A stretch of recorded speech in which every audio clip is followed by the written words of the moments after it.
Shri Sitarama సదనం channel ప్రేక్షకులకు స్వాగతం.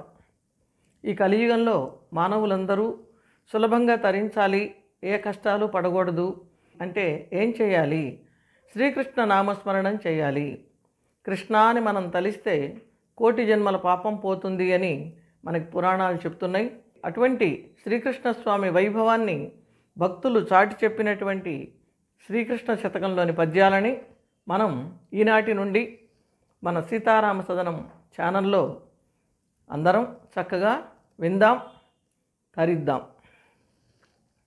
శ్రీ రుక్మిణీశ కేశవ నారద సంగీతలోల నగధర శౌరీ ద్వారక నిలయ జనార్దన కారుణ్యము తోడ మమ్ము కావుము కృష్ణ.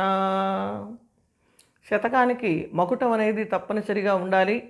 100కి తగ్గకుండా పద్యాలు ఉండాలి. శతం అంటే 100, 100కి తగ్గకుండా పద్యాలు ఉండేటటువంటి పుస్తకాన్ని శతకం అంటారు. ఈ శతక ప్రక్రియ కేవలం తెలుగులోనే కాదు, సంస్కృత భాషల్లో, ఇతర భాషల్లో కూడా ఉంది. భక్తులు తమ భక్తిని ఈ పద్యాల ద్వారా చాటడం అనేది ఒక అద్భుతమైనటువంటి సంప్రదాయం. ఆ సంప్రదాయంలో శ్రీకృష్ణ శతకంలో మొట్టమొదటి పద్యాన్ని మనం ఇప్పుడు చదువుకున్నాం.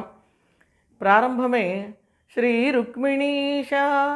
రుక్మిణికి అధినాథుడైనటువంటి వాడు కృష్ణ పరమాత్మ. రుక్మిణి సాక్షాత్తుగా లక్ష్మీదేవి. శ్రీ అంటే లక్ష్మి.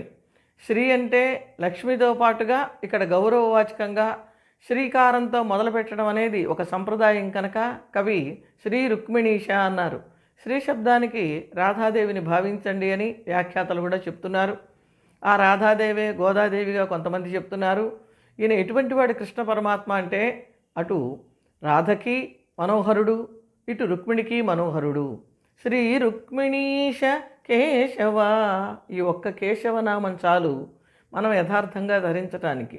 బ్రహ్మ, విష్ణు, మహేశ్వరులు ముగ్గురిని కలిపి చెప్పినటువంటి నామం కేశవనామం.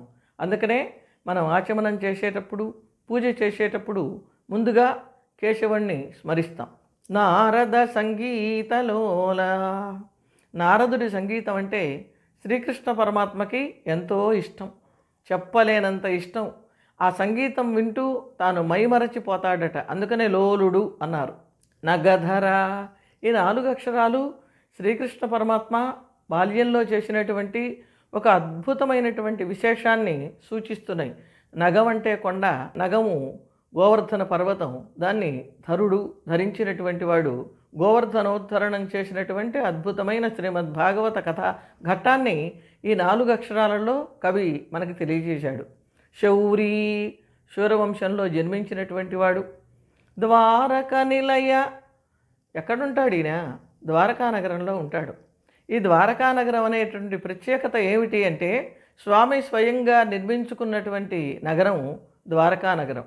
తాను నిర్మించుకున్నటువంటి నగరంలో తాను హాయిగా ఉంటూ ఉంటాడు. జనార్దన. అక్కడ ఉండి ఏం చేస్తాడు? తనని శరణన్న జనులందరినీ కూడా రక్షించటమే ధ్యేయంగా ఉన్నటువంటి వాడు శ్రీకృష్ణ పరమాత్మ.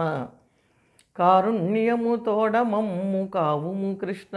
అటువంటి నీవు ఎంతో దయతో మమ్మల్ని కూడా రక్షించు స్వామి అంటూ ఈ శతకకారుడు మొట్టమొదటగా కృష్ణ పరమాత్మని వేడుకొన్నాడు.